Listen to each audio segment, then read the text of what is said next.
भव्य शैक्षणिक संस्थान के इस सभागार में उपस्थित संस्थान की प्राचार्य बहन, दूसरी बहनें और आदरणीय भाई भी थे, मैं जिनसे मेरी मुलाकात हुई भारती जी, और सभी छात्राएं, बेटा सभी को मेरा नमस्कार, सभी को मेरा नमस्कार।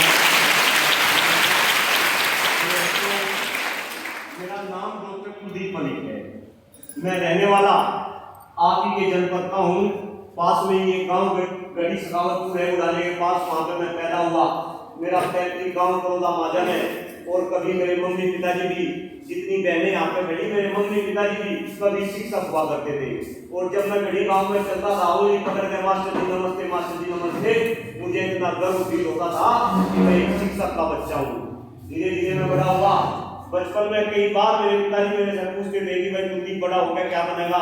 मेरे मुंह से एक ही आवाज निकलती थी, मैं बड़ा होकर मास्टर बनूंगा, शिक्षक बनूंगा।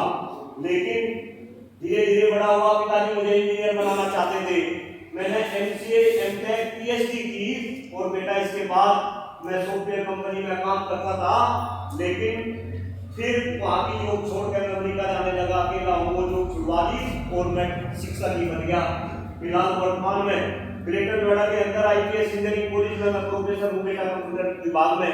मेरी धर्मपत्नी डॉक्टर प्रियंका मलिक अमेठी विश्वविद्यालय में प्रोफेसर है, मैनेजमेंट डिपार्टमेंट में। अब इम्पोर्टेंट ये नहीं कि मैं प्रोफेसर हूँ, वाइफ प्रोफेसर है, मेरे मम्मी पिताजी भी शिक्षक थे। इम्पोर्टेंट ये है कि मैं डॉक्टर कुलदीप मलिक इस देश में मेरे बच्चों 4 मुद्दों को लेकर संघर्ष रखूं। वे मुद्दे हैं, या मैं बोलूं वे समस्याएं हैं, देश की बहुत बड़ी समस्याएं हैं। वे समस्याएं हैं, पहली समस्या है हमारे देश का खराब होता हुआ पर्यावरण। पहली समस्या हमारे देश का खराब होता हुआ पर्यावरण। दूसरी समस्या हम सभी का खराब होता हुआ स्वास्थ्य। दूसरी समस्या हम सभी का खराब होता हुआ स्वास्थ्य। तीसरी समस्या इस देश की बद से बदतर होती शिक्षा व्यवस्था। तीसरी समस्या इस देश की बद से बदतर होती शिक्षा व्यवस्था। और बेटा चौथी समस्या है इस देश की बढ़ती हुई जनसंख्या। अब मेरे बच्चों, मैं यहाँ पे लास्ट की 2 समस्याओं के बारे में बात करने के लिए नहीं आया। मैं केवल और केवल पहली और दूसरी समस्या के बारे में आपसे बात करूंगा। उद्देश्य ये भी समझ आना चाहिए कि मैं आपसे ऐसी बात क्यों कर रहा, क्योंकि मेरे बच्चों, मुझे पता है हमारी तो एज चली गई, मैं भी 50 के आसपास हो गया। आने वाले टाइम में आप ही इस भारत के भारत भाग्य विधाता है। मुझे पता है कि आप में से कोई बच्ची आने वाले टाइम में इस देश की प्रधानमंत्री बन सकती है। आप में से कोई बच्ची सूबे की मुख्यमंत्री बन सकती है। आप में से कोई बच्ची अच्छी डॉक्टर बनेगी, कोई अच्छी इंजीनियर बनेगी, कोई अच्छी ब्यूरोक्रेट बनेगी। आप में से कोई इंदिरा गांधी बनेगी, कोई मिनीश फोगाट बनेगी, कोई कल्पना चावला बनेगी। तो मेरे बच्चों, जब आपका समय आएगा तो आप इन समस्याओं का क्या देंगी? समाधान देंगे। मेरे बच्चों, बहुत ही बस 10 मिनट का समय दूंगा, क्योंकि मुझे भी अलग अलग विद्यालयों में जाना, अभी 4 विद्यालयों को कवर करने। बच्चों, मैं आपसे पूछना चाहता हूं, जो हम शरीर के अंदर लेते हैं उनमें सबसे महत्वपूर्ण क्या है? सांस, हवा, इसके बाद पानी, हवा के बाद पानी, और पानी के बाद भोजन, दूसरे खाद्य पदार्थ। अगर मैं खाना ना खाऊं 5-6 महीने में जिंदा रह सकता हूं। अगर मैं पानी ना पीऊं 10-20 दिन में जिंदा रह सकता हूं। लेकिन अगर 100 मिनट भी मैं ऑक्सीजन ना लूं तो मैं जिंदा नहीं रहूंगा। कन्फर्म है। लेकिन दुर्भाग्य है मेरे बच्चों, आपका दुर्भाग्य है, हमारा दुर्भाग्य है इस देश का, कि आज जो हवा इस देश के अंदर है, जो हम ले रहे, वो हवा सांस लेने लायक नहीं है। जो पानी हम पी रहे वो पानी पीने लायक नहीं है। जो खाद्यान्न हम खा रहे वो खाद्यान्न खाने लायक नहीं है। और मेरे बच्चों, यही कारण है कि आज हम सभी का स्वास्थ्य भी अच्छा नहीं है। मुझे पता है, मैं अपने घर का एग्जाम्पल पूरे हिंदुस्तान में दे रहा बेटा। जैसा स्वास्थ्य मेरे बाबा जी का था, ऐसा स्वास्थ्य मेरे पिताजी का नहीं रहा। जैसा स्वास्थ्य मेरे पिताजी का था, ऐसा स्वास्थ्य मेरा नहीं। और जैसा स्वास्थ्य मेरा है, ऐसा स्वास्थ्य बच्चों का नहीं। और मैं तो जगह जगह पूछता हूँ बहन जी, खास तौर से जितनी बहनें खड़ी वो भी ध्यान दे, पूरे हिंदुस्तान में मैं युवाओं के बीच में जाता हूँ और मैं पूछता हूँ कि जितनी भी बच्चे हो, ये क्वेश्चन में यहाँ भी कर रहा, कम से कम 400 बच्ची मेरे सामने बैठी, कौन बच्ची ऐसी है जो हाथ ऊपर करके ये कहे कि मैं 100% स्वस्थ हूँ। स्वस्थ का मतलब है शारीरिक रूप से, मानसिक रूप से और आध्यात्मिक रूप से स्वस्थ। आध्यात्मिक का हो सके आपको मतलब ना पता हो, लेकिन शारीरिक और मानसिक रूप से कौन बच्ची स्वस्थ है? कोई ऐसी बच्ची जिसको कोई बीमारी नहीं है, हाथ ऊपर करके बताओ मेरे बच्चों, कोई है बच्ची ऐसी? झूठ नहीं बोलना, पता चल जाएगा, झूठ नहीं बोलना। दो बच्ची इस सभागार में, कुछ बच्ची पीछे, 10-15 बच्ची हाथ उठा ली, यानी कि मैं मान के चल सकूं कि 100 में से केवल 10 बच्ची स्वस्थ है, 90% बच्ची अस्वस्थ है। और बेटा ये हाल आपका नहीं, पूरे हिंदुस्तान के अंदर मैं घूमता हूं, पूरे हिंदुस्तान का डाटा दे रहा कि आज इस देश में 60 से लेकर 80% बच्चे क्या हो रहे? अस्वस्थ हो रहे। बच्चों को गंभीर बीमारी हो रही, बच्चों को डिप्रेशन हो रहा, बच्चों को हाइपरटेंशन हो रही, बच्चों को डायबिटीज हो रहा, बच्चों को कैंसर हो रहा। और ये देश के नेता कह रहे कि हम इस देश को क्या बना देंगे? विकसित बना देंगे, विकसित बना देंगे, विश्वगुरु बना देंगे। देश के नेता कह रहे हैं, मोदी जी ने लाल किले के प्राचीन से ये बात बोली कि 2047 भी फिक्स कर दिया, 2047 तक ये इस देश को विकसित बना देंगे। बड़ी गंभीर बात आपके सामने बोल रहा मेरे बच्चों, अगर ये देश विकसित बनेगा, अगर ये देश विश्वगुरु बनेगा, तो देश के नेता नहीं, इसको विश्वगुरु और विकसित बनाने वाले कौन होंगे? आप होंगे मेरे बच्चों, आप होंगे। आपको इन समस्याओं को समझना पड़ेगा, नेताओं की चाल को समझना पड़ेगा। जिस देश में आज सांस लेने के लिए हवा ना छोड़ी हो, पीने के लिए पानी ना छोड़ा हो, खाने के लिए खाना ना छोड़ा हो, देश की शिक्षा व्यवस्था ना छोड़ी हो, वो देश कभी विकसित नहीं बन सकता। और बेटा मैं तो अलग अलग माध्यम से कहता हूँ, मेरी मुलाकात होती है सभी लोगों से, देश के प्रधानमंत्री जी को भी मैं खुले रूप से आज के बाद में अलग अलग टीवी चैनल पे भी मैं आपको मिलूंगा। आज तक एबीपी न्यूज आप मुझे पहचान जाएंगे और आपको अच्छा लगेगा कि जो सर उस टाइम को उद्बोधन दे रहे थे टीवी में नजर आ रहे। मैं एक ही बात कहता हूं कि अगर इस देश को आगे बढ़ाना, इस देश को विकसित बनाना, तो उसका रास्ता केवल और केवल शिक्षा के गलियारे से होकर गुजरता है। जब तक इस देश की शिक्षा व्यवस्था सही नहीं होगी, ये देश आगे नहीं बढ़ सकता। मैं देखता हूं आज अमीर का बच्चा, गरीब का बच्चा तो पढ़ ही नहीं सकता। सारे बच्चे पढ़ते हैं, एग्जाम देते हैं, पेपर लीक होते हैं और 40-40 लाख रुपए में क्या हम और आप उस पेपर को खरीद सकते हैं? नहीं खरीद सकता। कौन खरीदेगा? अमीर का बच्चा। वे फर्जी डॉक्टर बनेंगे, फर्जी इंजीनियर बनेंगे, फर्जी ब्यूरोक्रेट बनेंगे। तो बेटा खैर ये तो दूसरा विषय है। फिलहाल तो मैं पर्यावरण की बात कर रहा। इस पर्यावरण को बचाना पड़ेगा। पर्यावरण को बचाने में आपको अपना योगदान देना पड़ेगा। एक छोटा सा आंकड़ा यहाँ पे दे रहा, जब से ये देश आजाद हुआ तब से लेकर अब तक इस देश से 70% पक्षी, कितने पक्षी? 70% पक्षी क्या हो गए? गायब हो गए। वे पक्षी गायब क्यों हो गए? मुझे खूब ध्यान है, जब मैं आप जैसा बच्चा था, घरों के अंदर चिड़िया आती थी, कौवे आते थे, कबूतर आते थे। कई बार तो जब घेर में सो जाता था तो सुबह 4 बजे से उठा तो बराबर में मोर नाचते हुए नजर आते थे। लेकिन आज सब कुछ गायब, सारे पक्षी गायब। कनाडा आते हैं ना, कौवों को जिमाते हैं ना, अब कौवे भी गांव से क्या हो गए? गायब हो गए। मेरे बच्चों ध्यान रखो, अगर इस देश का पर्यावरण ऐसे हुआ रहा, पक्षी भी जीव है, हम भी जीव है। अगर पक्षी इस देश से गायब हो सकते हैं तो आने वाले समय में हम भी क्या हो जाएंगे? गायब हो जाएंगे। और हम गायब होने लगे।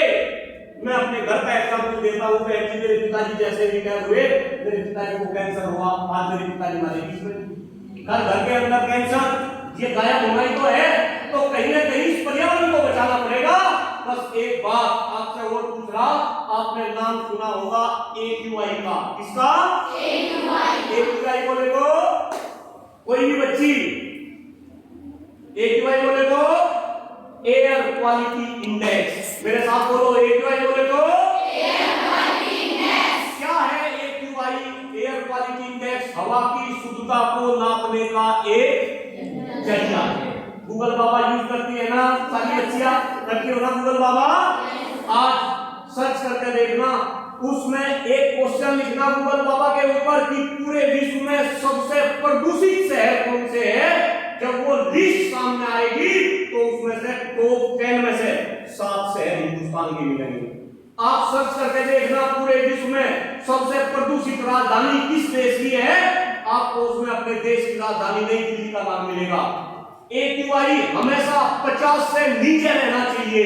AQI कितना रहना चाहिए? 50 से नीचे। लेकिन हिंदुस्तान का AQI कभी भी 50 से नीचे नहीं रहता। और जब नवंबर, दिसंबर, जनवरी, फरवरी, दिवाली में पटाखे फोड़ने भी बंद कर दिए, आपको कर दिए ना, क्योंकि प्रदूषण होता है। तो जब ये 4 महीने आते हैं तो AQI 400 के पार चला जाता है। और मेरे बच्चों, मुझे कई बार हिंदुस्तान के बाहर भी जाने का मौका मिलता है। मेरे बहुत सारे दोस्त विदेश में हैं। वे दोस्त जब हिंदुस्तान में आते हैं तो सबसे पहले फोन करके वे यही पूछते हैं कि कुलदीप भाई, हिंदुस्तान का AQI कितना चल रहा? अगर हिंदुस्तान का AQI 100 से ऊपर चल रहा तो बाहर के लोग हिंदुस्तान में आना पसंद नहीं करते। तो बेटा, इस पर्यावरण को बचाना है नहीं बचाना? आपको ये भी पता कि पर्यावरण को बचाने का सबसे अच्छा तरीका क्या? पेड़ लगाओ। और पेड़ भी कौन से पेड़ लगाओ? असली पेड़ लगाओ। कौन से पेड़?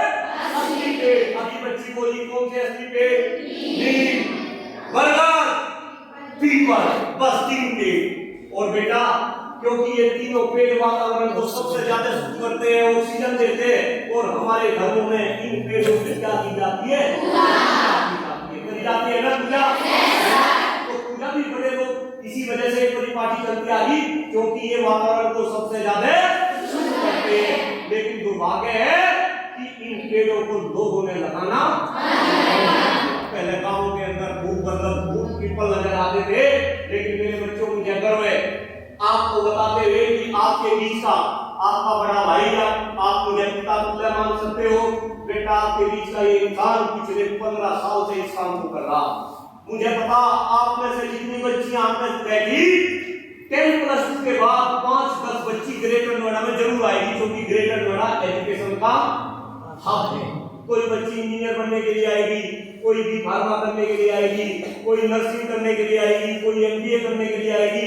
जब आप में से तो बच्ची ग्रेटर नोएडा आएगी, ग्रेटर नोएडा के आप किसी भी जगह पे अगर खड़े होकर जबरदस्त देखोगे, बेटा बहुत बड़ा एरिया है, हर जगह आपको कोई ना कोई बरगद का पेड़ नजर आएगा। कौन सा पेड़ नजर आएगा? ग्रेटर नोएडा के अंदर एक बरगद का पेड़ वो किसी इंसान ने लगा रखा, डॉक्टर कुलदीप मलिक ने लगा रखा। देखा ग्रेटर नोएडा के अंदर ऐसी बात चलने लगी कि इस ग्रेटर नोएडा में इस प्रोफेसर ने मुच्छु वाला प्रोफेसर के नाम से फेमस कर रखा कि भाई इस मुच्छु वाले प्रोफेसर ने इतने पेड़ लगा दिए, क्यों ना ग्रेटर नोएडा का नाम बदल के बरगद सिटी के नाम से रख दिया जाए। तो मेरे बच्चों, अगर आपके बीच से कोई इंसान ग्रेटर नोएडा में इस तरीके का काम कर सकता है, क्या बेटा आप मेरा साथ नहीं दे सकते? बहुत काम कर सकते हैं। अभी पिछले महीने में शामली जिले में घूमा, 108 विद्यालयों में मैं गया, और बेटा इसी तरीके से मैंने बच्चों को मोटिवेट करा। आपको जान के हैरानी होगी कि शामली जिले में 10,000 पेड़ बच्चों ने बेटा इस इंसान के कहने से लगा दिए। आज मैं आपके विद्यालय में बेटा मैं 2 बरगद के पेड़, अब मैं मुझे 15 जिले में घूम रहा, 24 तारीख से हर विद्यालय में मैं जाऊंगा। 2 बरगद के पेड़ मैं हर विद्यालय में लगाता हूँ। यहाँ तो जगह नहीं, लेकिन फिर भी मुझे बहन ने भाई ने बताया यहाँ भी 2 पेड़ लगेंगे। और बेटा जब ये पेड़ बड़े होंगे, आप उनको देखेंगे, आपको किसकी याद आएगी? मेरी याद आएगी। और वे पेड़ चीख से आप कहेंगे कि आप भी पेड़ लगाओ। कौन से पेड़? बरगद के, नीम के, यानी असली पेड़। कौन से पेड़? असली पेड़। तो क्या बेटा ऐसा हो सके? आप पेड़ लगाने सारी बच्ची काम आती है, उसमें अपने खेत में लगाओ, अपनी ट्यूबवेल में लगाओ, गांव के मंदिर में लगाओ, मस्जिद में लगाओ, जहां भी खुली जगह मिले वहां ही क्या लगाओ? पेड़ लगाओ। लेकिन का नहीं हो रहा है, पेड़ लगाना कंपल्सरी। पेड़ तो लगा दी सरकारें भी है, अभी योगी सरकार में साढ़े 36 करोड़ पेड़ लगा के वर्ल्ड रिकॉर्ड बनाया, लेकिन दुर्भाग्य है खुले मन से कह रहा उनमें से 10% पेड़ भी नहीं बचते। तो हमें पेड़ लगाना भी है और पेड़ को बचाना भी है, रक्षा भी करनी। तो क्या ऐसा हो सके? कोई बच्ची है जो ये कहे आप ऊपर करके कि मैं 1, 2 या 3 पेड़ लगा के उन्हें बड़ा करूंगी, और अभी भाई साहब ने पिछले संस्थान में बहुत ही अच्छी बात बताई कि जब आपका जन्मदिन आए तब तक टोपी खिलाते हो ना, केक काटते हो ना, टोपी खिलाना केक काटना बिल्कुल बंद। क्या लगाएंगे? पेड़ लगाएंगे। लगाएंगे हाँ या ना? पक्का? पर्यावरण बचाएंगे? पेड़ लगाएंगे? असली पेड़ लगाएंगे? अब कौन बच्ची ऐसी है तो पेड़ लगाएगी? 2-3 प्लीज झूठ नहीं बोलना, हाथ ऊपर करके बताओ। रिपोर्ट नहीं, झूठ नहीं बोलना, झूठ नहीं बोलना, तो वीडियो नहीं, झूठ नहीं बोलना। बेटा मैं आपको नमन कर रहा हूं, अपना शरीर काल में डालना नहीं है।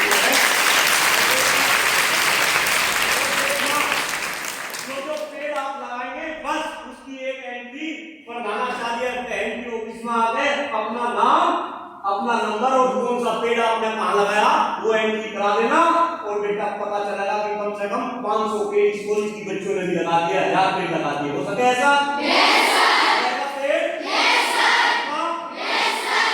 सही रखोगे?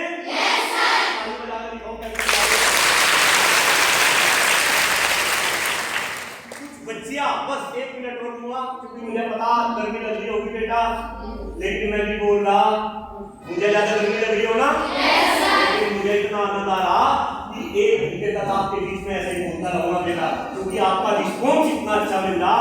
बस 1 मिनट के लिए एक बात को बता के जा रहा, जो आप ताली बजाते हैं ना, कैसे बजा रहे ताली? देखो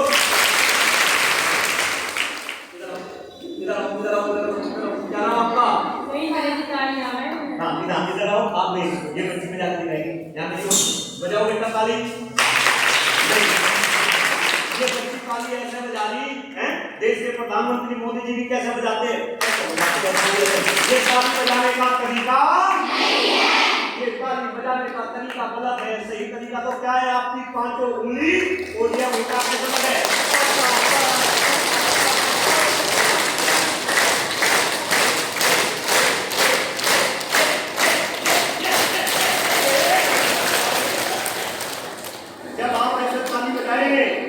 तो बेटा आपकी हथेली के अंदर एक्यूप्रेशर पॉइंट्स होते हैं, वो पॉइंट्स दबते हैं, और जब ये पॉइंट्स दबते हैं तो बॉडी के अंदर जितनी बीमारी होती है वो बीमारी क्या हो जाती है? खत्म हो जाती है, चुंबन हो जाती है। बहन जी ने बताया कई तरीके की ताली आ गए, लेकिन समय कम है बेटा, बस एक तरीके की ताली बजवा के जा रहा। और जितनी पहले मुझे बाहर से अंदर से सुन दी, भाई आपसे हाथ जोड़ कर निवेदन कर रहा, जब ये बच्ची असेंबली हो तो उन्हें ये ताली जरूर बजावे। कौन सी ताली है? ताली का नाम है राम के नाम पे ताली। किसके नाम पे? राम के नाम पे ताली। कोई बच्ची राम को मानती होगी, कोई अल्लाह को मानती होगी, कोई वाहिगुरु को मानती होगी। जो बच्ची जिस धर्म की मानती है उसी के नाम पे ताली बजाएंगे। और ये ताली कितनी बार बजाएंगे? 108 बार। कितनी बार? 108 बार। लेकिन यहाँ समय कम है, हम यहाँ केवल और केवल 21 बार ताली बजाएंगे। कितनी बार बजाएंगे? 21 बार। कैसे बजाएंगे? एक बार मुझे देखेंगे, ऐसे एक बार मुझे देखेंगे, सब बजाएंगे नहीं कैसे?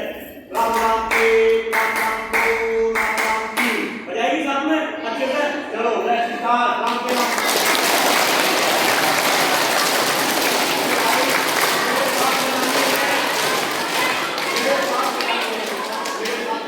एक साथ बजाएंगे, सबकी ताली एक साथ बजेगी। चलो लेट्स स्टार्ट।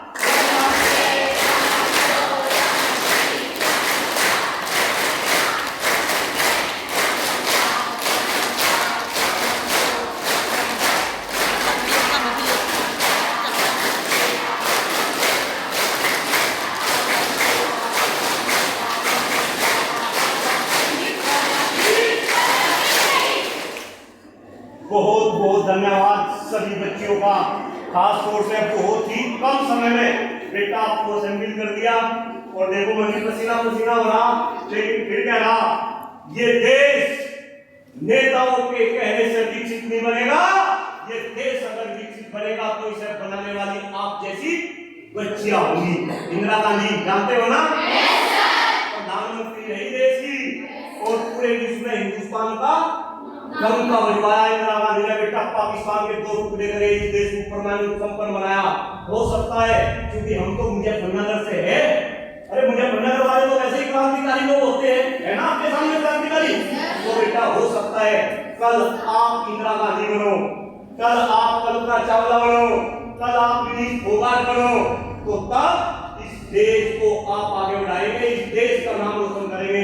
इस आशा के साथ सभी का बहुत बहुत धन्यवाद। आदरणीय प्रधानाचार्य बहन जी का भी बहुत बहुत धन्यवाद, जो बहने फिर कह रहा बहन बाहर से देखी जंगले से और बहने पे चिल्ला ताली बजाई। सभी बहनों का भी धन्यवाद।